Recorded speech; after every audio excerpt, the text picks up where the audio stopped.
നാസയുടെ ചരിത്രപ്രധാനമായ ചാന്ദ്ര ദൗത്യമായ ആർടെമിസ് 3 സംബന്ധിച്ച ഏറ്റവും പുതിയ വാർത്തകൾ പുറത്ത്. വരാനിരിക്കുന്ന ചാന്ദ്ര ലാൻഡിങ്ങിന് മുന്നോടിയായിട്ടുള്ള നാസയുടെ ഏറ്റവും കഠിനമായ പരീക്ഷണ ദൗത്യമായിട്ടാണ് ആർടെമിസ് 3 വിലയിരുത്തപ്പെടുന്നത്. 2028 മനുഷ്യനെ വീണ്ടും ചന്ദ്രനിൽ ഇറക്കുവാനുള്ള പദ്ധതിക്ക് മുന്നോടിയായിട്ടുള്ള ഒരു പൂർണ്ണ റിഹേഴ്സലായിരിക്കും ഈ ദൗത്യം. മനുഷ്യനെ ചന്ദ്രനിലേക്ക് അയക്കുന്നതിന് മുന്നോടിയായി ഈ ദൗത്യത്തിൽ പങ്കെടുക്കുന്ന ബഹിരാകാശ സഞ്ചാരികളെ നാസ പ്രഖ്യാപിച്ചിട്ടുണ്ട്.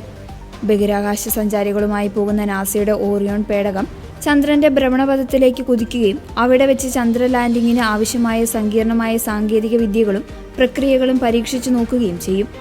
2028 ആസൂത്രണം ചെയ്തിരിക്കുന്ന യഥാർത്ഥ ചന്ദ്ര ലാൻഡിങ്ങിന് മുൻപ് പേടകത്തിന്റെ പ്രവർത്തനക്ഷമതയും സുരക്ഷിതത്വവും ഉറപ്പുവരുത്താൻ നാസ നേരിടുന്ന ഏറ്റവും വലിയ വെല്ലുവിളിയായിരിക്കും ഈ ദൗത്യം. മനുഷ്യനെ വീണ്ടും ചന്ദ്രന്റെ ഉപരിതലത്തിൽ, പ്രത്യേകിച്ച് ഇതുവരെ ആരും കടന്നു ചെല്ലാത്ത തെക്കേ ധ്രുവത്തിൽ എത്തിക്കുക എന്ന ലക്ഷ്യത്തോടെയാണ് നാസ ആർട്ടിമിസ് ദൗത്യങ്ങളുമായി മുന്നോട്ടു പോകുന്നത്.